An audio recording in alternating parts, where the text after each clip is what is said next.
Saudara, pertobatan di dalam Tuhan. Tanpa kelahiran baru, saudara tidak akan mempunyai hidup yang kekal.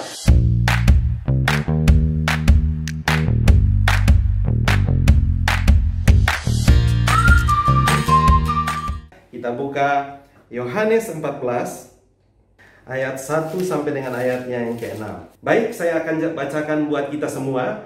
Yohanes 14 ayat yang pertama sampai dengan ayat yang ke-6 dengan judul Rumah Bapa. Janganlah gelisah hatimu, percayalah kepada Allah, percayalah juga kepadaku. Di rumah Bapakku banyak tempat tinggal. Jika tidak demikian, tentu aku mengatakannya kepadamu, sebab aku pergi ke situ untuk menyediakan tempat bagimu. Dan apabila aku telah pergi ke situ dan telah menyediakan tempat bagimu, aku akan datang kembali dan membawa kamu ke tempatku, supaya di tempat di mana aku berada, kamu pun berada. Dan kemana aku pergi, kamu tahu jalan ke situ. Kata Thomas kepadanya, Tuhan, kami tidak tahu kemana engkau pergi, jadi bagaimana kami tahu jalan ke situ? Kata Yesus kepadanya, akulah jalan dan kebenaran dan hidup. Tidak ada seorang pun yang datang kepada Bapa kalau tidak melalui aku. Demikian firman Tuhan. Saya ulangi lagi ayatnya yang ke-6. Kata Yesus kepadanya, akulah jalan dan kebenaran dan hidup. Tidak ada seorang pun yang datang kepada Bapa kalau tidak melalui aku. Teman-teman bisa membaca lanjutannya sendiri sampai selesai di dalam bagian ini, supaya teman-teman bisa mendapatkan pemahaman secara utuh. Baik teman-teman, hari ini tema yang diberikan kepada saya adalah Christ is enough. Yesus Kristus cukup di dalam hidup kita. Yesus Kristus adalah anugerah terbesar di dalam hidup kita. Kristus adalah Allah yang menjadi manusia. Dia sanggup menebus dan menolong kita menjalani kehidupan kita. Bahkan dia sanggup membimbing dan mengarahkan hidupmu menuju kepada keberhasilan. Karena itu, biarlah hari ini kita sungguh-sungguh mempersiapkan hati kita untuk mendengar kebenaran firman Tuhan. Firman Tuhan hari ini berbicara karya terbesar di dalam hidup kita.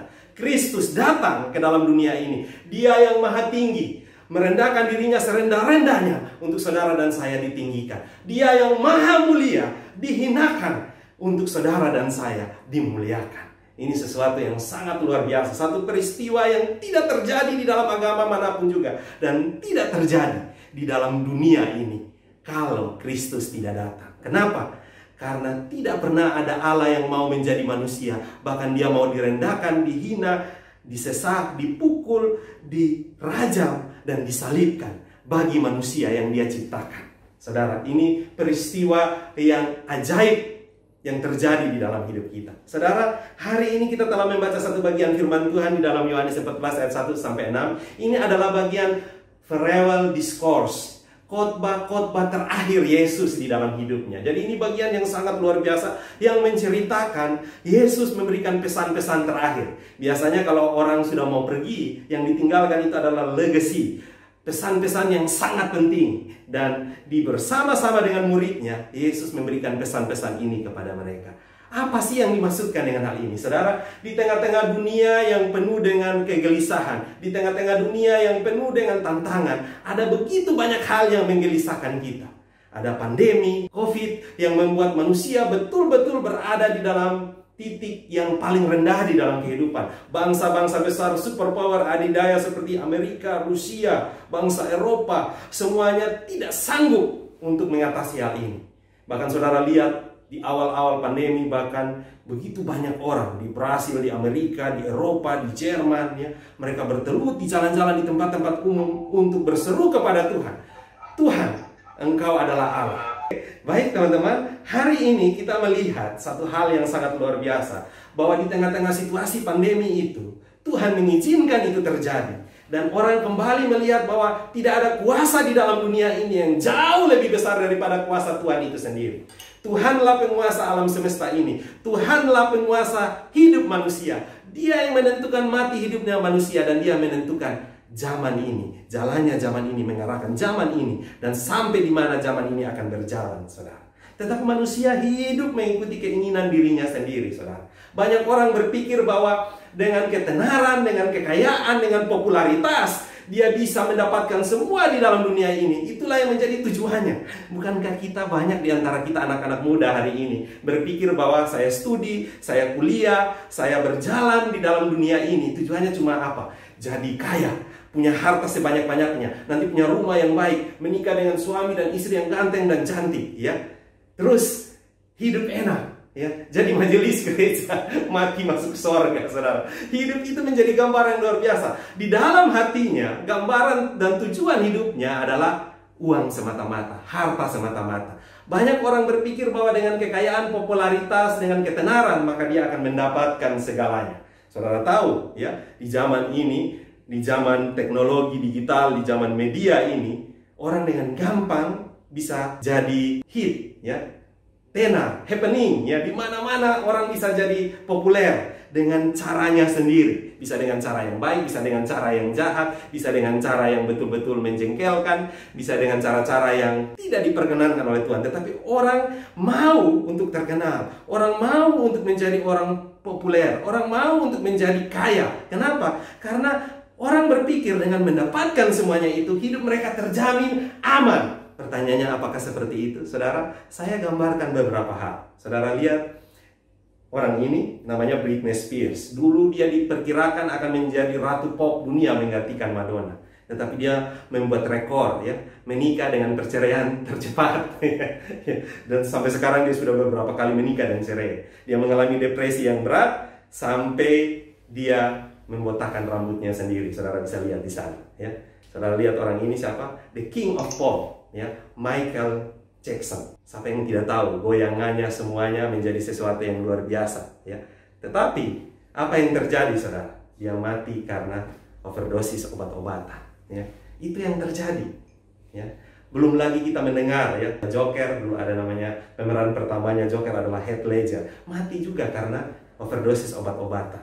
Ada Robin Williams, Mr. Doubtfire, ya, Jumanji di awal-awal, lucu orangnya. Tetapi dia mati karena apa? Depresi, saudara. Dia tidak tahan lagi dengan hidupnya sendiri. Jadi ketenaran, popularitas, kekayaan, saudara lihat Michael Jackson punya semuanya. Sampai pesawat pribadi, pengawal pribadi, semuanya mereka punya. Tetapi itu tidak menjamin hidup mereka aman, sejahtera, dan bahagia. Orang berpikir dengan punya harta pasti akan bahagia. Yang berikut, ya, kita bisa lihat. Ini dua orang sahabat, ya, Sully dan Gohara. Dua-duanya mati bunuh diri, ya. Cukup menghebohkan di saat itu. Ya, di Korea, angka bunuh dirinya sangat tinggi, bahkan mengalahkan Jepang. Ya, mereka lebih memilih bunuh diri daripada menyusahkan orang lain. Dan angka bunuh diri di kalangan anak muda sangat-sangat tinggi. Kenapa? Persaingannya sangat luar biasa. Ya, kesempatan untuk mendapatkan pekerjaan dan kesempatan untuk hidup sukses itu menjadi dambaan banyak orang. Sehingga mereka banyak yang melakukan operasi plastik. Ya.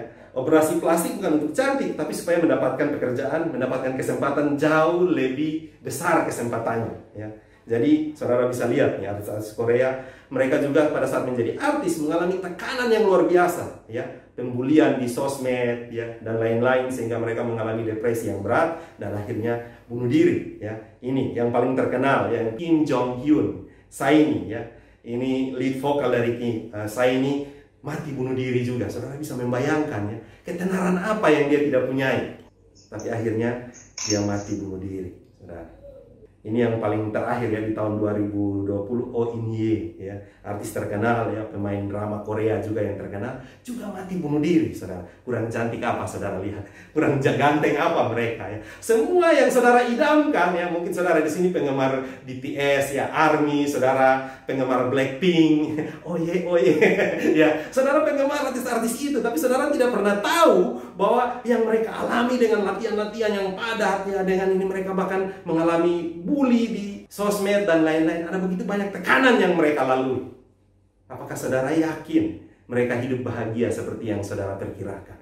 Buktinya banyak yang bunuh diri, saudara.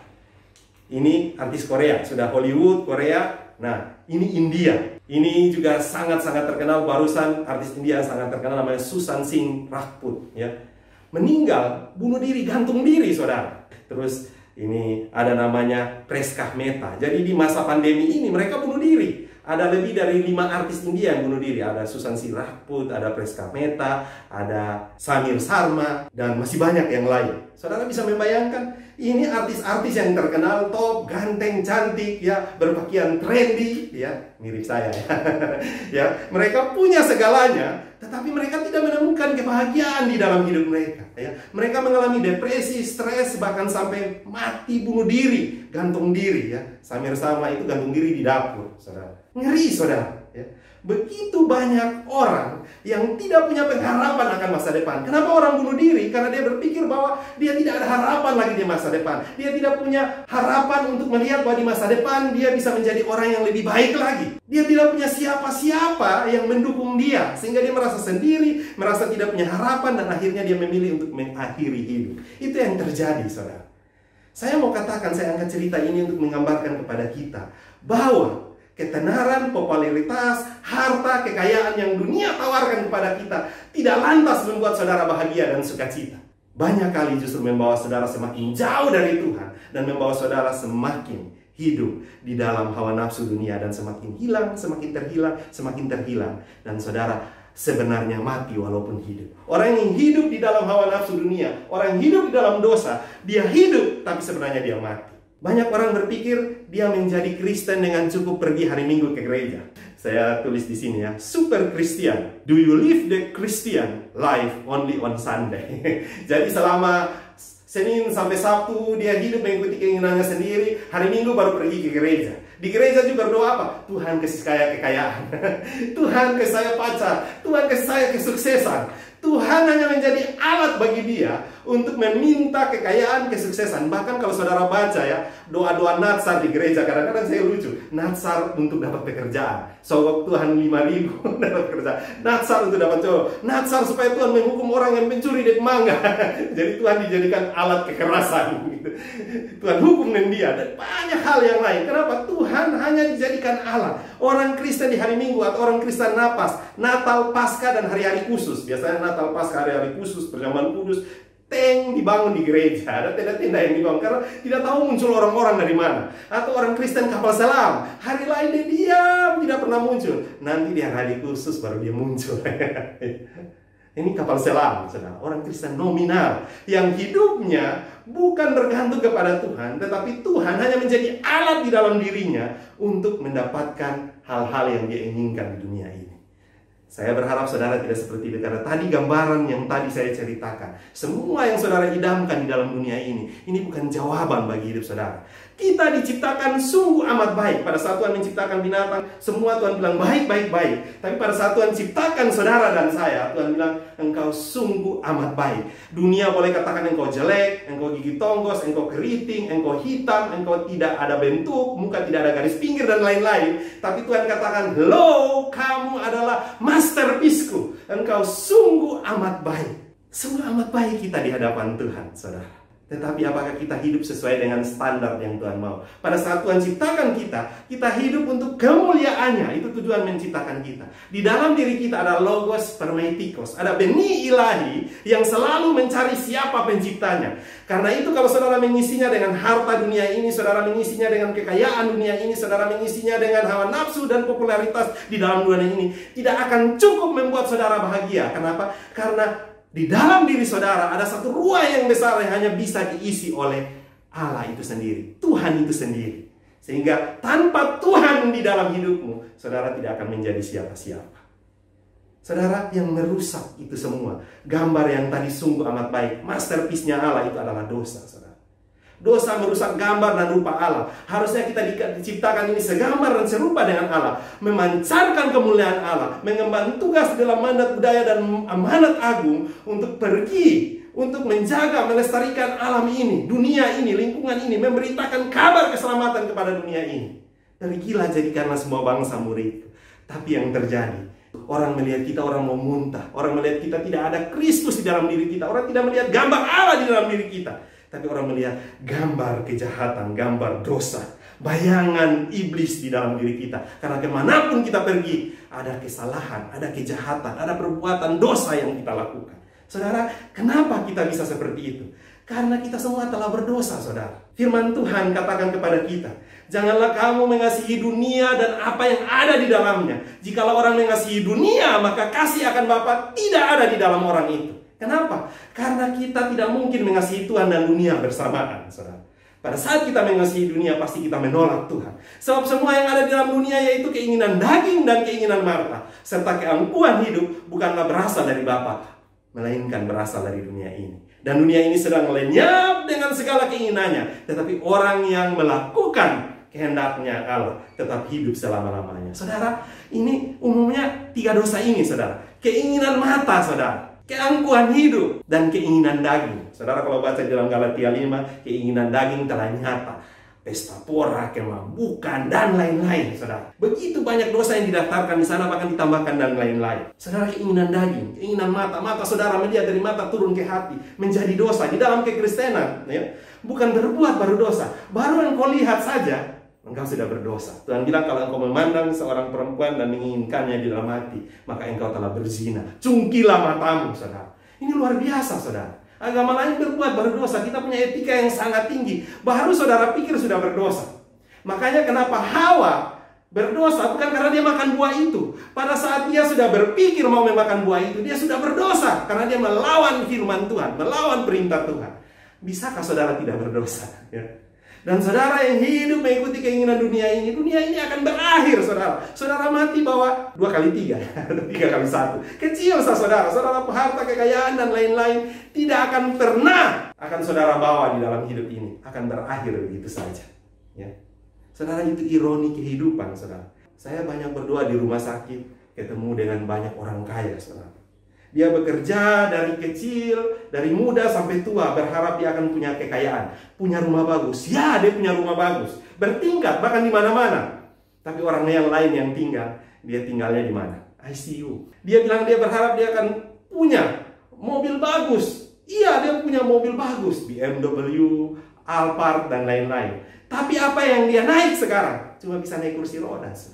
Dia berharap keliling dunia, orang menggunakan hartanya untuk keliling dunia. Dia cuma bisa keliling rumah sakit, kamar yang kecil yang dia dapat. Dia berharap makan enak, bisa makan enak. Tapi begitu dia punya semuanya, makan diatur, saudara. Orang lain yang makan enak, dia cuma makan botol infus dan obat-obatan. Itulah ironi kehidupan. Makanya pengkhotbah katakan, untuk menikmati berkat Tuhan itu juga ada waktunya. Segala sesuatu ada waktunya, saudara. Tuhan tidak pernah membenci kekayaan, tetapi Tuhan mau saudara mendapatkan dengan cara yang benar, dan kekayaan itu dipakai untuk kemuliaan Tuhan dan memberkati orang lain. Blessed to be a blessing, ya. Diberkati untuk menjadi berkat bagi orang lain. Itu yang perlu, saudara. Kalau saudara mengikuti kehidupan dunia ini akan segera berlalu, saudara. Ini problem yang menghambat kita anak-anak muda, menghambat orang percaya untuk bertobat, ya. Yang pertama, instanisme, pragmatisme, mau cepat, mau gampang. Wah, di zaman sekarang, segala sesuatu mau cepat, mau gampang. Di zaman teknologi sekarang, apa-apa, Google atau Google.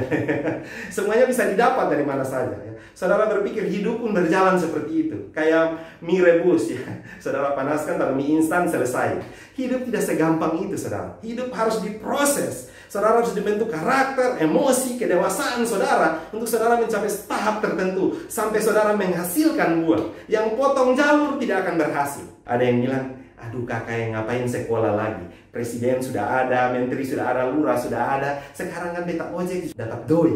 Tinggal ngeng di depan undana. Kalau ada anak FKM keluar, anak kedokteran keluar, anak teknik keluar, anak FKIP keluar, anak fisip keluar, anak perikanan keluar, anak hukum keluar, pasti ada salah satu nona yang jatuh. Banyak orang yang berpikir begitu, apalagi kalau dia pakai motor bagus. Dia pikir nona-nona dan pantai bensin semua. Saya tidak katakan profesi ojek itu salah, itu profesi yang sangat baik. Banyak teman-teman saya juga sekarang ojek. Ojek malahan bisa menghasilkan uang kalau saudara menjadi sopir Grab dan lain-lain. Tapi, apakah karena alasan itu saudara harus berhenti kuliah? Berhenti sekolah hanya karena uang, saudara? Ya. Saya yakin tidak, saudara. Hidup bukan seperti itu, saudara. Ada proses yang harus saudara lalui. Yang berikut, hedonisme, fokus hidup pada kesenangan. Wah, banyak anak-anak sekarang berpikir hidup mau senang-senang. Banyak orang tua mengeluh, kayak ini anak mau masuk kuliah, dia bilang apa? Mama, sekarang beta mahasiswa. Beta harus pakai HP. Dulu HP Nokia Center, beli Center 8 HP gitu. Ya, sekarang tidak ada tombol-tombol, sekarang zaman geser, bahkan sekarang zaman retina, pakai lihat sama Mama dong zaman dulu, Mama dan Bapak gade SK di koperasi. Di bank NTT, di bank BRI, pinjam keliling ya. Makan daging tunjuk dan daging lidah. Tahu daging tunjuk dan daging lidah? Tunjuk digaram, beta di lidah. Kenapa? Demi saudara sekolah. Sudah begitulah bilang, aduh mama, HP saja tidak cukup. Sekarang harus pakai motor. Dan itu harus Matic. Atau harus KLX mama. Yang wah, bus lewat. Orang tua bilang begini, aduh luar biasa. Makanya saya biasa lihat anak-anak begitu. Wah, lari di lampu merah begini, pakai angkat ban lah. Di bawah ada tulis, kredit belum lunas. Begitu banyak anak-anak yang hidup mengikuti keinginannya sendiri. Mereka tidak peduli orang tuanya banting tulang setengah mati. Mereka tidak peduli keluarganya mau jadi apa. Yang penting dia gaya. Ya, ini yang disebut dengan hedonisme. Hanya mau senang-senang. Sekolah malas-malasan, kuliah tidak tahu selesai-selesai. Ya. Dan selalu minta uang kepada orang tua. Belum lagi pacaran. Aduh ampun nih. Ya. Belum ada doi, tapi tiap hari traktir. Saudara mungkin bukan ya. Ya, makan di warung tiap hari. Ada orang tua bilang begini, aduh kakak, ini hari McD, besok pizza, lusa Kentucky, lusa lagi berikut Sujeko. Aduh Tuhan anak lu suruh mama gade apalah, semua mama jual. Tapi anak-anak tetap gaya. Anak zaman sekarang kok, aduh mama sampai tahu juga. Belum lagi kalau dia pergi clubbing. Pokoknya senang-senang ya. Hidupnya senang-senang saja. Belum lagi materialisme ya. Kenapa masuk psikologi, masuk kesehatan masyarakat? Kakak, beta ini ingin mensejahterakan rakyat ya. NTT ini banyak orang hidup di dalam gizi buruk ya. Saya mau belajar tentang hal itu. Public health ya. Saya ingin menolong orang-orang. Banyak orang-orang gila di mana-mana. Saya mau jadi psikolog nantinya untuk tolong orang-orang. Ada yang bilang, "Kak, saya mau jadi guru, Kak. Karena saya ingin membebaskan NTT dari kebodohan dan ketertinggalan dalam dunia pendidikan." Tapi jujur karena guru PNS buka banyak. Ada yang bilang, "Kak, saya mau masuk teknik. Karena saya ingin menolong NTT yang infrastrukturnya masih tertinggal. Infrastruktur listrik, jalan, jembatan. Saya ingin masuk teknik sipil, teknik arsitek, teknik pertambangan, teknik elektro. Karena saya ingin membangun NTT." Jujur kakak kalau masuk teknik, nanti tamat saya kerja di PU, jadi kontraktor, jadi arsitek, uang banyak. Ada yang bilang, "Kak, saya mau masuk MIPA, karena ilmu murni dibutuhkan, bisa jadi guru, bisa jadi apa saja, masuk semua lini." Jujur Kak, iya karena bisa masuk semua lini, peluang diterima di PNS jauh lebih banyak. Ada yang bilang, "Kak, saya mau masuk perikanan Kak, karena NTT banyak lautnya, tetapi kurang digarap." Jujur iya Kak, sekarang pemerintah banyak menaruh perhatian kepada laut sehingga peluang jadi PNS besar ya. Ada yang bilang, "Kak, saya ingin menjadi dokter karena NTT begitu banyak mengalami masalah kesehatan. TB tertinggi, gizi buruk tertinggi, kematian ibu dan anak juga tinggi di NTT dan masih banyak masalah kesehatan dan prasarana kesehatan lainnya. Saya ingin menjadi dokter, membangun NTT." Jujur kakak kalau jadi dokter uang banyak, semua ujung-ujungnya duit, udah semua mengikuti hawa nafsu dan keinginan dunia. Tidak ada calling di dalam dirinya yang mau sungguh-sungguh ikut Tuhan ya. Tidak ada materialisme, apapun ujung-ujungnya duit. Cari pacar, kantong tebal pesannya. Di bawahnya apa ya, HP-nya apa. Ada yang bilang, "Wah, kita cari pacar itu yang matanya itu aduh luar biasa." Maksudnya mata pencarian. Ada yang bilang, "Cari pacar yang hatinya tuh baik." Yang benar sehati. Tidak, harta dan timbunan kekayaannya. Ada yang bilang, "Wah, kita cari pacar yang sederhana-sederhana, punya 2 motor sederhana, 2 rumah sederhana, 2 mobil sederhana." Pokoknya segala macam alasan, ujung-ujungnya materialisme ya. Saudara sekolah hari ini untuk apa ya? Saya tidak katakan bahwa materi tidak penting. Uang, harta itu cuma alat, bukan tujuan. Dan kita adalah penata layanan yang mengaturnya untuk kemuliaan Tuhan. Dan ini juga ya, gila-gila zaman ini, seksualisme dan sensualisme. Saudara hati-hati saudara. Banyak anak-anak muda berhenti kuliah, berhenti sekolah ya, tidak punya masa depan karena melakukan seks pranikah, melakukan seks bebas, menjual diri bahkan ya. Yang lalu kita mendengar beberapa artis terjebak dengan hal itu ya. Itu seperti gunung es, di bawahnya begitu banyak anak-anak yang jatuh di dalam dosa. Saya tanya banyak pendeta, kamu menikahkan anak-anak berapa yang nikah baik-baik? Mereka bilang, hampir 100% nikah karena sudah celaka. Kalau tidak celaka pun juga sudah melakukan, saudara. Ngeri, saudara. Tuhan mengharapkan kekudusan. Tuhan bilang, barang siapa yang kudus yang dapat melihat Allah. Tetapi manusia hidup di dalam dosa seksual. Setan memakai dosa ini untuk menghancurkan. Apalagi di zaman media sekarang. Saudara mau cari pelajaran tentang kesehatan masyarakat, saudara buka internet, yang muncul datang gambar cewek pakai baju seksi, ya. Dia bilang, Tuhan, jauhkan daripada saya dosa-dosa ini. Tiba-tiba muncul lagi, wah, dia sudah cuma pakai bikini sah. Tuhan, ampunilah mereka karena mereka tidak tahu apa yang mereka perbuat. Tiba-tiba datang, wah, lebih polos lagi dan bilang gratis. Saudara bisa katakan haleluya, saudara. Bahaya, saudara, ya. Godaannya sangat luar biasa. Berpacaran, melakukan hal yang jahat, saudara. Kesenangan 5 menit akan menghancurkan masa depan saudara. Tunggu sampai waktu Tuhan itu sendiri. Saudara, sekarang panggilan saudara untuk kuliah, ya. Kuliah dengan sungguh-sungguh, belajar dengan sungguh-sungguh, melayani Tuhan dengan sungguh-sungguh. Tuhan akan sediakan yang terbaik buat saudara. Saudara, instanisme, hedonisme, materialisme, seksualisme, saudara harus hati-hati dengan hal ini. Karena ini godaan terbesar orang percaya di zaman ini. Setan memakai itu. Kalau saudara merasa kurang ganteng, ya pakai ini lah, ya. Mau minta obat dari saya? Ada banyak orang, gayanya luar biasa. Yang penting nampil, ya. Cewek-cewek pakai baju ABCD, cek dada pusat meloy, ya. Baju anak kecil dipakai jalan-jalan keliling kota Kupang, ya. Lu mau umpan siapa? Umpan anjing gigit, ya. Saudara, hati-hati, saudara. Hidup ini untuk kemuliaan Tuhan. Gunakan tubuhmu bukan untuk hal-hal yang jahat, tapi untuk kemuliaan Tuhan. Saudara, dunia semakin rusak, saudara. Hati-hati.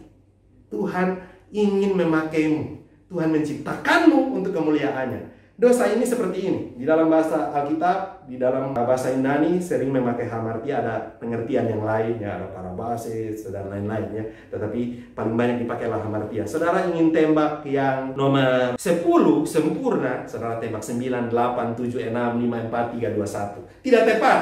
Jadi tidak tepat sasaran, atau sipit sedikit dari sasaran, atau tidak pas sasaran. Jadi dosa itu engkau ingin melakukan yang baik, tapi engkau lakukan yang jahat. Paulus sendiri berkata, celakalah tubuhku ini, karena aku ingin melakukan yang baik, tetapi yang aku lakukan adalah yang jahat. Saudara, kebohongan setengah, melakukan penipuan, saudara fitnah, saudara korupsi, saudara berbohong untuk kebaikan, semuanya dosa di mata Tuhan. Tidak ada jalan untuk melakukan dosa di hadapan Tuhan.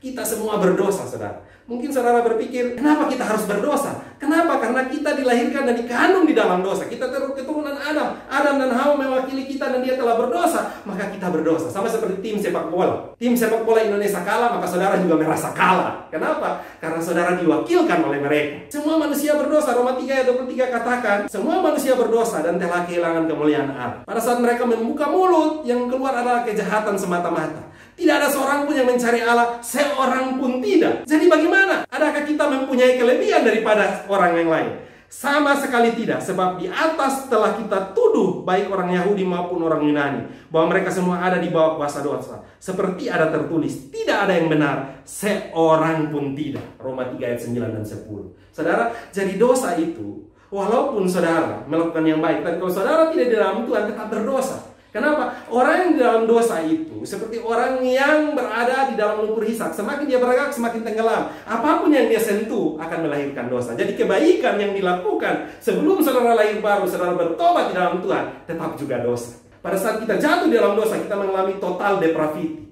Tidak ada keinginan untuk berbuat baik. Terus bagaimana kita menolong orang lain? Saudara, ada banyak agama mengajarkan tentang kebaikan. Tetapi kebanyakan agama itu mengatakan bahwa kalau kamu tolong, maka saudara membuat Tuhan berhutang sehingga nanti saudara dihitungkan pahalanya, saudara akan selamat. Itu namanya bukan menolong. Saudara menolong diri sendiri, itu memanipulasi orang. Menolong orang lain untuk saudara diselamatkan. Siapa yang saudara tolong? Dia atau saudara? Diri sendiri. Sedangkan kekristenan berbeda. Karena saudara berdosa, saudara telah ditebus oleh Tuhan. Allah yang baik ada di dalam diri saudara, sehingga saudara dapat menolong orang lain. Karena saudara didorong oleh kebaikan-kebaikan Allah di dalam diri saudara sebagai ucapan syukur kepada Tuhan, bukan untuk keselamatan saudara. Berbeda, ya. Nah, saudara pasti berpikir, aduh, semua orang berdosa, ya. Kalau saya tidak, karena saya tinggal di dalam rumah terus, ya, saya tidak berdosa. Saudara lihat gambaran ini, ya. Semua orang berdosa. Kalau saudara tidak terima Yesus, bertobat di dalam Dia, maka saudara menuju kepada kebinasaan. Saudara, apa akibat dari dosa, saudara? Rusaknya hubungan pribadi sosial, egoisme, ya, peperangan, konflik, kejahatan, saudara. Bahkan hari ini perusakan alam, ya, bahkan pandemi corona itu pun terjadi akibat dosa. Saudara lihat kesakitan, penderitaan terjadi. Kematian bukan saja kematian spiritual, tapi kematian fisik adalah akibat dari dosa. Saudara bisa lihat di situ. Kita dibentuk dari debu dan akan kembali kepada debu, saudara. Ini dampak dari dosa di dalam hidup manusia. Peperangan, kematian, luar biasa, saudara. Sakit penyakit hari ini. Setiap abad, setiap tahun, setiap beberapa periode akan muncul penyakit-penyakit yang kadang membuat manusia tidak dapat menangani. AIDS, SARS, Ebola, sekarang COVID. Luar biasa. Saya percaya Tuhan izinkan itu untuk menyadarkan manusia bahwa Tuhanlah penguasa, bukan kita. Kita harus bersandar sepenuhnya, berjalan sepenuhnya kepada Tuhan. Kalau saudara sehat hari ini pun juga satu waktu saudara akan mati, saudara. Bagaimana hidupmu setelah mati? Kemana saudara kalau saudara hidup di dalam dosa, saudara? Ada yang bilang saya tinggal di dalam rumah tidak kemana-mana, jadi saya tidak berdosa. Saudara, kalau saudara di dalam rumah pun saudara tidak kemana-mana, saudara sudah melakukan dosa sosial. Pikiran saudara tidak bisa kontrol. Bukankah berpikir saudara sudah dosa? Ya. Dosa itu seperti kain pel, ya. Saudara lap di sini, saudara pel di tempat lain, saudara bawa kotoran itu kembali ke tempat lain. Jadi apapun yang saudara lakukan akan menghasilkan dosa. Manusia berusaha untuk melakukan apapun juga selalu gagal. Karena itu Efesus 2 ayat 89 katakan begini. Sebab karena kasih karunia kamu diselamatkan oleh iman, itu bukan hasil usahamu, itu bukan hasil perbuatanmu. Jangan ada orang yang memegahkan diri, saudara. Itu bukan hasil usahamu, itu bukan hasil pekerjaanmu, itu bukan hasil perbuatanmu. Itu semata-mata karena karismata, anugerah Allah yang cuma-cuma Tuhan berikan kepada kita. Allah bisa saja tidak menyelamatkan manusia, tapi karena Dia begitu mengasihi saudara dan saya, Dia mengutus anak tunggalnya datang mencari saudara dan saya. Kenapa? Karena saudara dan saya sudah tercemar oleh dosa, tidak mampu menyelamatkan diri sendiri. Bahkan keinginan hati pun hanya dosa semata-mata. Saudara, di tengah-tengah kegelisahan kita sekarang, di tengah-tengah kegelisahan murid-murid waktu itu, saudara tahu Yohanes 14 ini adalah farewell discourse di mana Yesus akan mati dan kembali ke rumah Bapa. Mereka bingung, apa yang akan terjadi dengan kita? Apa yang akan terjadi dengan hidup ini? Yesus bilang kepada mereka dan bilang kepada kita hari ini, di tengah-tengah krisis, situasi yang sulit, di tengah kebingungan dan ketakutan, Tuhan bilang, janganlah gelisah hatimu. Percayalah kepada Allah dan percayalah juga kepadaku. Di tengah-tengah krisis COVID, di tengah-tengah situasi pandemi, di tengah-tengah krisis ekonomi, di tengah-tengah tekanan keuangan, di tengah-tengah masalah-masalah pribadi dan keluarga, di tengah-tengah masalah relasi, di tengah-tengah stres, depresi, dan kegelisahan di dalam hidup ini, firman ini tetap datang kepada kita. Janganlah gelisah hatimu. Percayalah kepada Allah dan percayalah juga kepada aku. Siapa yang ngomong? Yesus Kristus sendiri. Dia menenangkan murid-murid pada saat itu dan menenangkan kita hari ini. Bahwa jangan gelisah. Yang ngomong ini adalah Allah penguasa alam semesta, penguasa kehidupan. Saudara, perintah janganlah gelisah itu memakai bentuk imperatif, aktif. Sama juga dengan kata percayalah kepada Allah, percayalah juga kepadaku, ya. Percayalah ini di dalam bahasa aslinya memakai bentuk bisa indikatif, bisa imperatif. Tetapi Calvin dan KJV menerjemahkannya dalam bentuk indikatif. Tetapi RSV, NIV, bahkan terjemahan Indonesia, bahasa Indonesia kita ini menerjemahkan dalam bentuk imperatif. Di dalam bahasa aslinya present imperatif aktif, saudara. Itu berarti saudara bukan saja percaya hari itu, ya. Kata dasarnya pisteu, ya, percaya, yang juga biasa diterjemahkan sebagai iman, ya. Saudara bukan saja percaya, tetapi saudara harus percaya terus-menerus. Jadi perintahnya ini terus-menerus, imperatif aktif, present imperatif aktif. Jadi saudara, kalau Tuhan bilang percayalah kepada saya terus-menerus, jangan berhenti percaya, karena di dalam saya ada jaminan, saudara. Saudara ingat nabi-nabi di sepanjang zaman. Pada saat Yosua takut pergi memimpin bangsa Israel, Tuhan bilang apa? Kuatkan dan teguhkan hatimu, aku menyertai engkau. Jangan takut. Pada saat malaikat datang kepada Maria, Tuhan katakan jangan takut. Kuatkan, teguhkan hatimu, aku menyertai engkau, saudara. Itu jaminnya yang luar biasa. Dan Allah Sang Immanuel ini yang berkata kepada murid-murid, percayalah kepada Allah, percayalah juga kepada aku. Ada jaminan di dalam diri Yesus, di dalam diri Allah Bapa, sebagai Allah Tritunggal untuk menolong kita menghadapi segala ketakutan-ketakutan di dalam dunia ini. Saudara, ini luar biasa. Saya kadang-kadang kaget, ya. Petrus baru saja ngomong begini, Tuhan kemana engkau pergi? Aku pergi. Saudara baca di pasal 13 ayat 3 36 sampai seterusnya. Ya. Sok-sok jagoan. Tetapi dalam bagian ini mereka semua ketakutan waktu mendengar bahwa Yesus akan pergi dan meninggalkan mereka. Ya.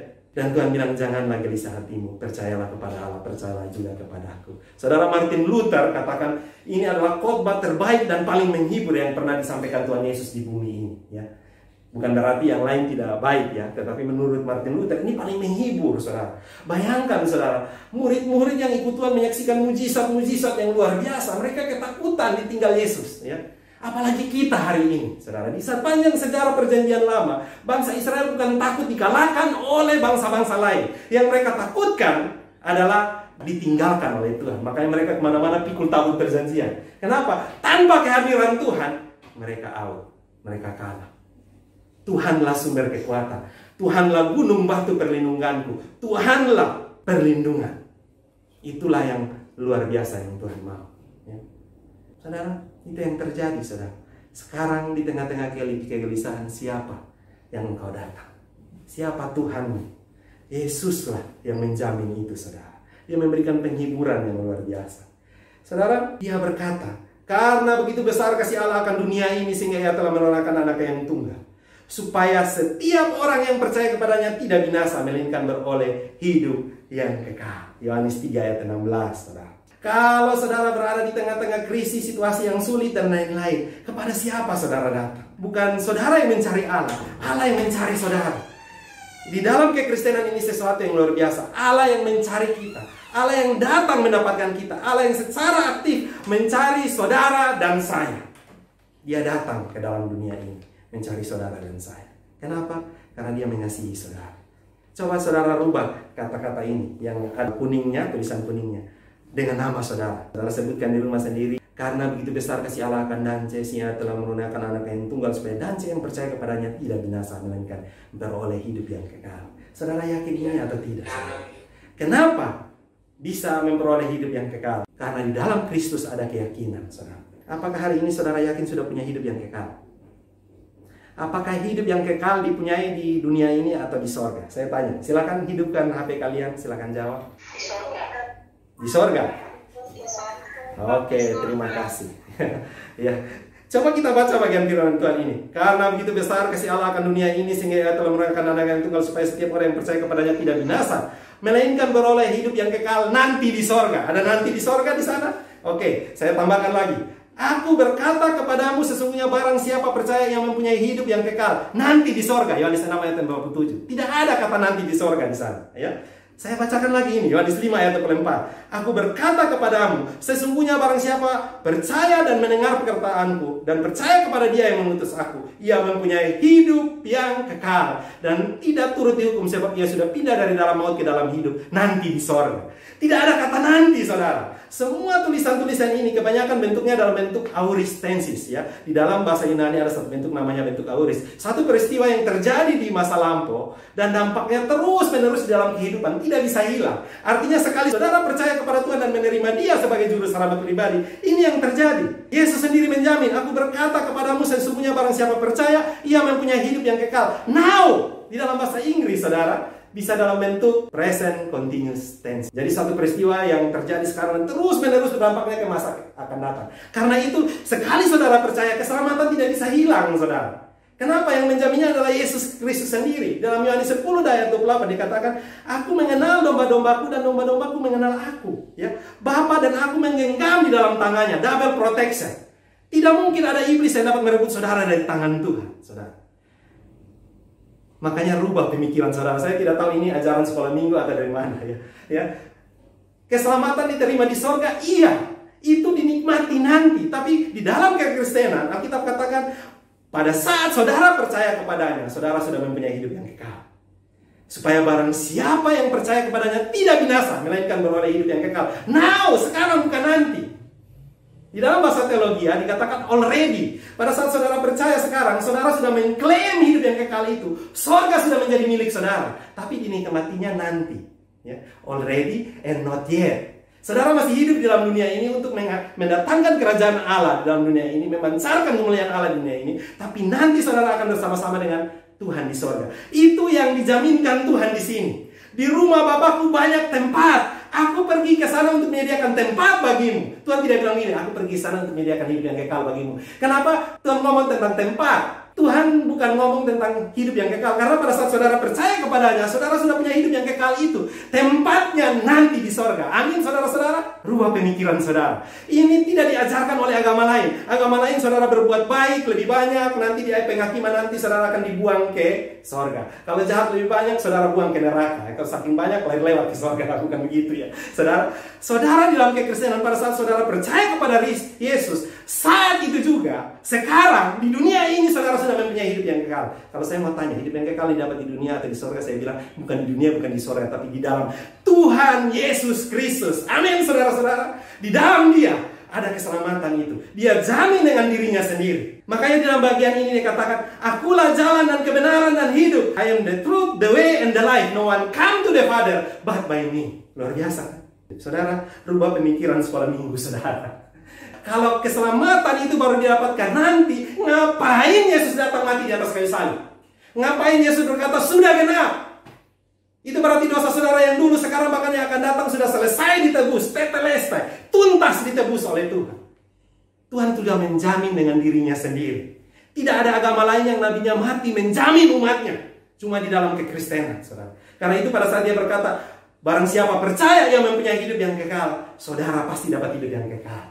Hari ini kalau di rumah saudara punya Alkitab seperti ini, ya. Saya yakin di rumah-rumah kita ada banyak Alkitab. Ada Alkitab digital, di HP ada berapa banyak, ya. Belum Alkitab di Gideon, yang kecil-kecil. Alkitab bisa jumlahnya lebih banyak dari saudara di dalam rumah. Bahkan memang di dunia Alkitab sudah dicetak jauh lebih banyak dari penduduk dunia mungkin. Saudara sudah sangat banyak Alkitab. Tapi kalau saudara baca Alkitab dan saudara tidak punya keyakinan hidup yang kekal, saudara orang paling kasihan di dunia.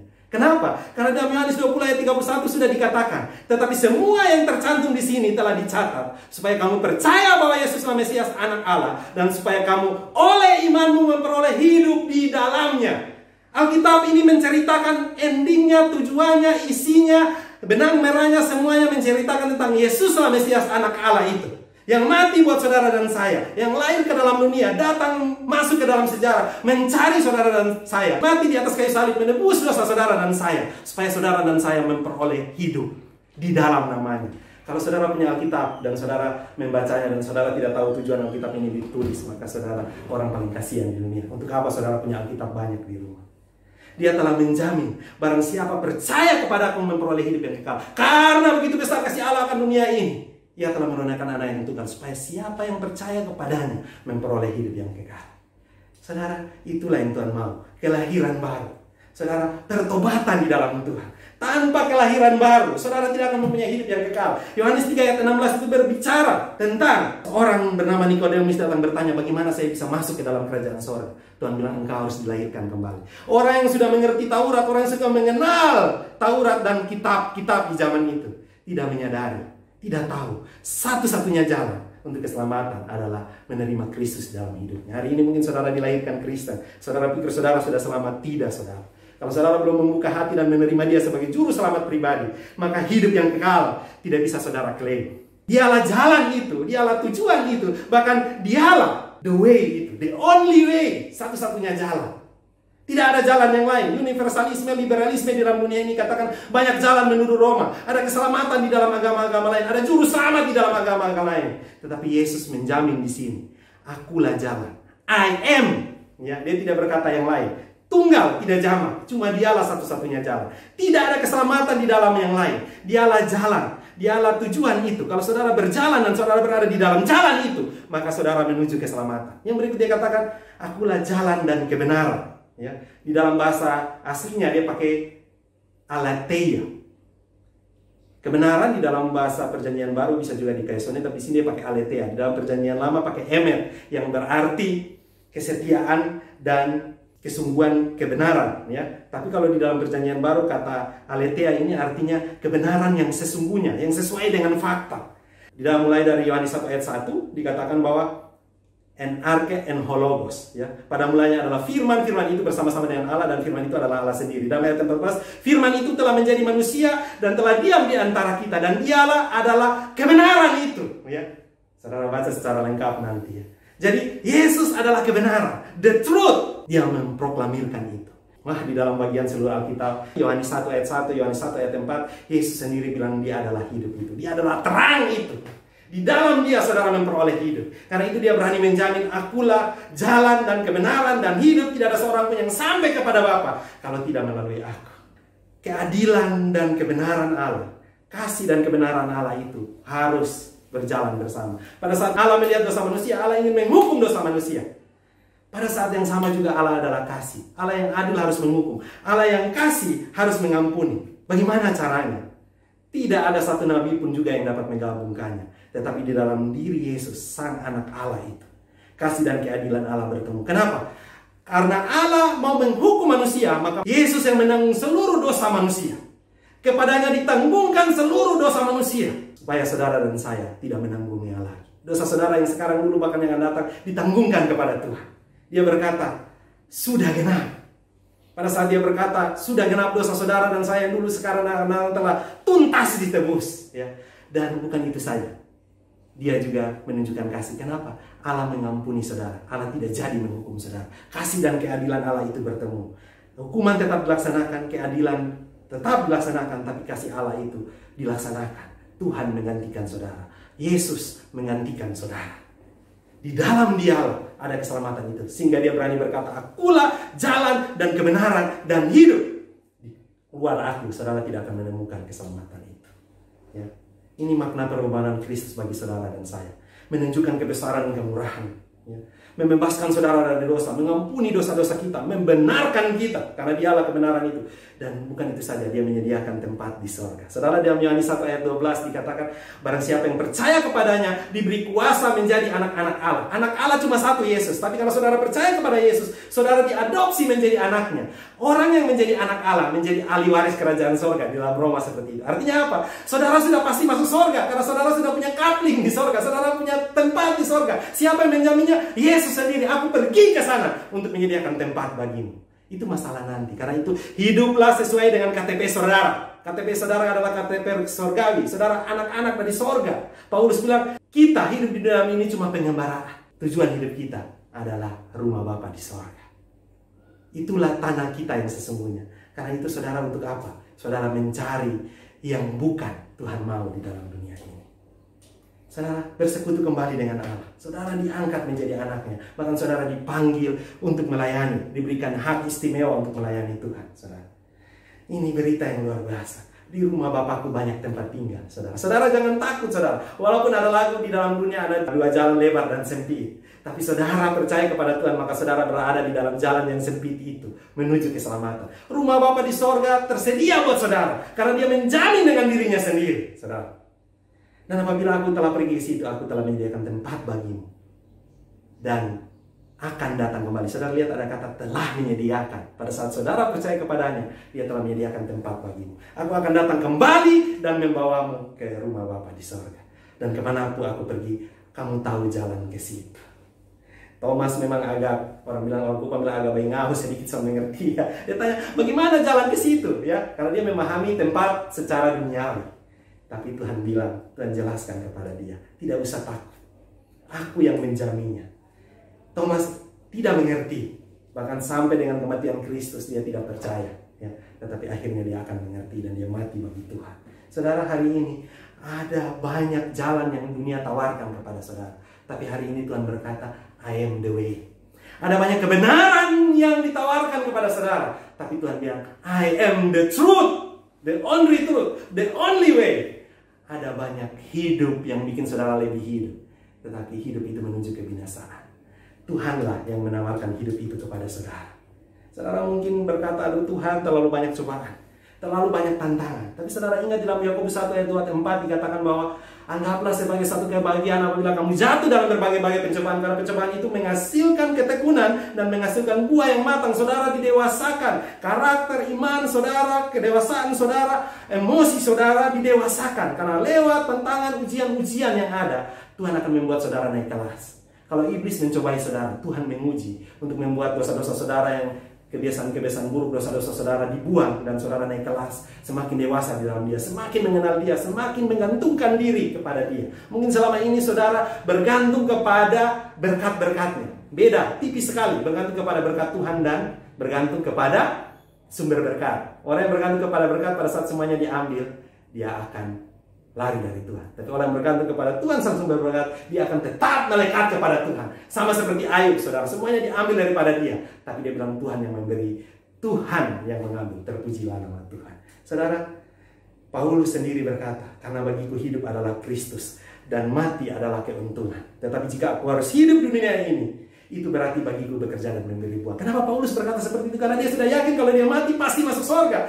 Mati adalah keuntungan. For to me to live is Christ, to die is gain. Hidup bagi Kristus, mati juga untung, saudara. Ini ayat yang menjadi moto banyak orang. Tapi apakah saudara mengerti kenapa Paulus punya keyakinan itu? Karena dia yakin pada saat dia percaya kepada Tuhan, Tuhan telah menyediakan baginya tempat di surga bagi dia.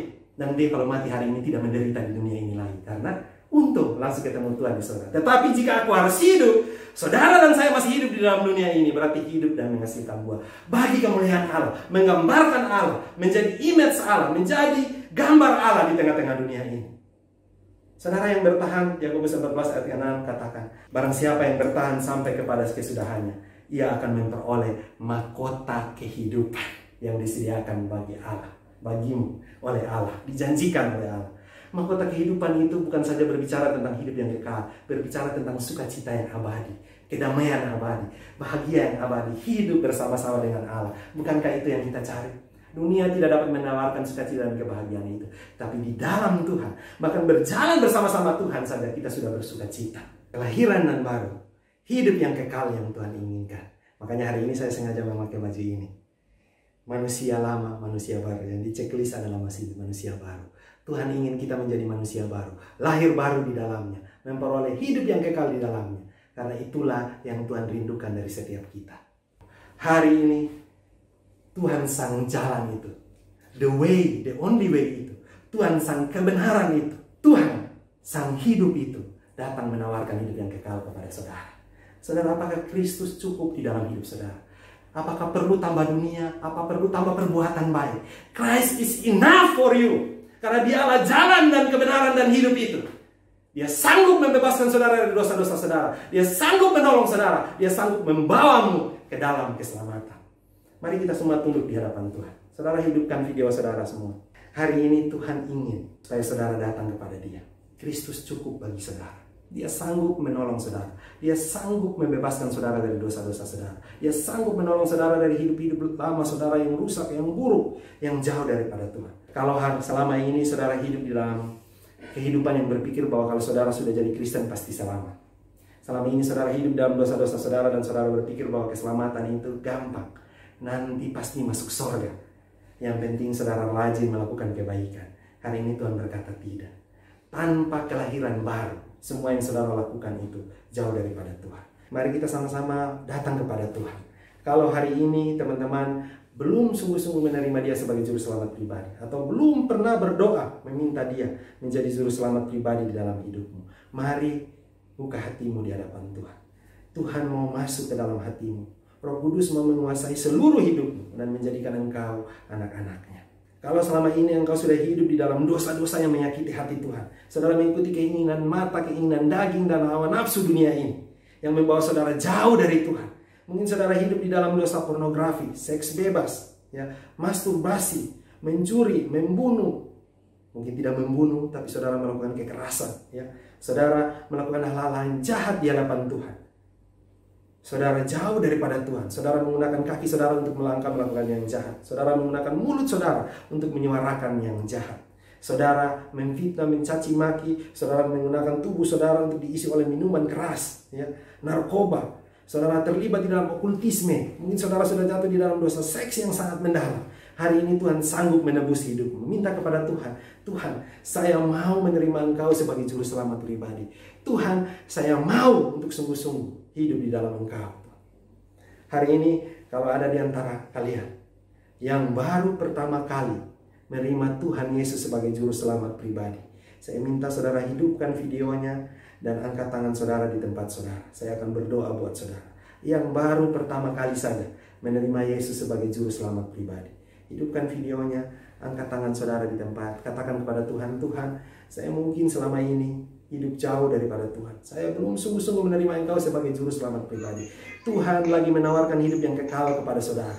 Dia mau menjadikan engkau anak-anaknya. Angkat tanganmu di tempat dan katakan kepada Tuhan, Tuhan saya mau. Tuhan saya mau. Angkat tanganmu tinggi-tinggi, puji Tuhan. Puji Tuhan. Kalau selama ini saudara sudah jauh dari Tuhan, hidup di dalam dosa-dosa seks yang mendalam, hidup di dalam masturbasi, hidup di dalam hubungan yang tidak pantas dilakukan sebelum menikah. Saudara hidup menggunakan mata saudara untuk kecanduan pornografi, kecanduan game, kecanduan internet, kecanduan yang lain. Bahkan saudara jatuh di dalam dosa yang menyakiti hati Tuhan. Menggunakan mulut saudara untuk hal-hal yang jahat, mencaci maki, sumpah serapah, menfitnah. Ya, saudara menggunakan mata saudara untuk melihat hal-hal yang jahat. Saudara melangkah hari dalam perkumpulan-perkumpulan yang jahat. Perkumpulan orang minum mabuk, perkumpulan okultisme, dan melakukan hal-hal yang betul-betul menukakan hati Tuhan. Hari ini Tuhan mau mengampuni saudara. Atau mungkin saudara katakan, saya telah mengalami pelecehan dari masa kecil. Saya membenci Tuhan. Saya membenci orang tua saya membenci saudara saya membenci keluarga saya. Kasih Tuhan sanggup untuk menyucikan hidup saudara. Darah Yesus yang tercurah di atas kayu salib sanggup menebusmu dan memulihkan hidupmu. Tuhan punya rencana yang indah di dalam perjalanan saudara bersama-sama menuju kepada keselamatan. Tidak ada dosa yang tidak mungkin ditebus oleh Tuhan.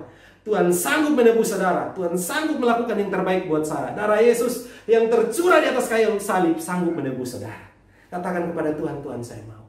Tuhan ampuni saya. Katakan kepada Tuhan, Tuhan saya mau Tuhan. Tuhan saya mau, pulihkan saya. Tuhan saya mau ditebus dari dosa-dosa saya yang menyakiti hatimu Tuhan. Kuduskan kembali tubuh saya menjadi alat kerajaan. Puji Tuhan, puji Tuhan.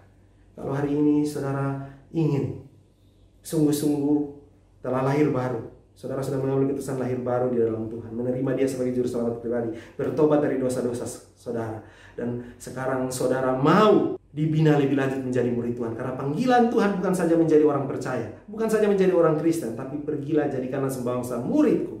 Di kampus ini, di PMK ini menyediakan kakak-kakak yang akan membimbing saudara di dalam kelompok kecil, kelompok tumbuh bersama, kelompok pemuridan, untuk saudara semakin bertumbuh di dalam Dia. Saudara yang telah mengambil keputusan menerima Yesus, memperbaharui hidup, keluar dari dosa-dosa lama, saudara juga harus ambil keputusan menjadi murid Tuhan. Katakan kepada Tuhan, Tuhan saya mau. Saya akan berdoa buat saudara. Bapa dalam kerajaan sorga, hari ini Engkau melihat setiap anak-anakmu yang mengangkat tangan, mengangkat hati di hadapan-Mu Tuhan. Yang ada di rumah, di dalam semua keadaan yang mereka lalui. Mungkin selama ini mereka merasa telah hidup benar. Tapi lewat firman hari ini kami disadarkan bahwa kami telah jauh dari Tuhan. Kami hidup di dalam dosa-dosa duniawi ini Tuhan. Kami hidup di dalam dosa seks, dosa masturbasi, dosa pornografi, dosa mencuri, dosa minuman keras, dosa okultisme, dosa memfitnah, dosa mencuri, dosa membenci, dosa kemarahan, dan lain-lain Tuhan. Menggunakan mata kami melihat hal yang jahat, tangan kami melangkah untuk melakukan yang jahat, menggunakan mulut kami melakukan yang jahat, tubuh kami kotor di hadapan-Mu. Tapi hari ini Engkau melihat setiap anak-anak yang mengangkat hati, ingin memperbarui hidup mereka di hadapan-Mu Tuhan. Tuhan, mari Engkau jamah mereka. Kuduskan dan sucikan mereka kembali. Pulihkan mereka kembali. Darah Yesus yang tercurah di atas kayu salib sanggup menebus dan memulihkan hidup mereka.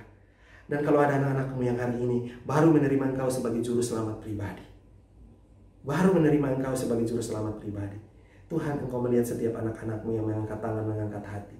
Mereka membuka hati untuk menerima Engkau. Mari Tuhan, Engkau masuk ke dalam hati mereka. Materaikan mereka dengan kuat kuasa-Mu. Jadikan mereka anak-anak-Mu. Kalau mereka mau salah langkah, Tuhan yang luruskan kembali. Apa yang terikat di dunia ini terikat di sorga. Hari ini nama mereka tercatat di dalam buku kehidupan di sorga. Mereka telah memperoleh hidup yang kekal. Karena itu biarlah mereka hidup sesuai dengan KTP mereka sebagai anak-anak ketebusan-Mu Tuhan. Dan mereka yang telah mengambil keputusan-keputusan ini mau menjadi murid Tuhan. Biarlah keputusan mereka untuk berjalan menjadi murid Tuhan di dalam pembinaan kelompok-kelompok kecil yang ada membina karakter, mental, spiritualitas, kepemimpinan mereka untuk siap menjadi alumni-alumni yang nanti memperbarui dunia, masyarakat, gereja, keluarga Tuhan. Tuhan berkati setiap keputusan itu. Karena apa yang mereka telah putuskan di dunia ini, sungguh-sungguh akan mereka putuskan nanti di dalam hidup mereka, berjalan bersama-sama dengan Tuhan, Tuhan yang mengiring, dan mereka berjanji dan berkomitmen kepada Tuhan, bukan kepada hamba, bukan kepada siapa-siapa. Biarlah Tuhan yang menolong mereka. Terima kasih Tuhan buat setiap anak-anakmu yang telah mengambil keputusan untuk memperbarui hidup, bertobat dari dosa-dosanya. Terima kasih Tuhan buat setiap anak-anak yang telah lahir baru dan memperoleh hidup yang kekal di dalam-Mu. Terima kasih Tuhan buat setiap anak-anak yang mengambil keputusan menjadi murid Tuhan. Tuhan bersama-sama dengan mereka. Hamba percaya bagi setiap anak-anakmu yang bertobat menerima Engkau, Tuhan menyiapkan masa depan yang indah dan gilang gemilang kepada mereka.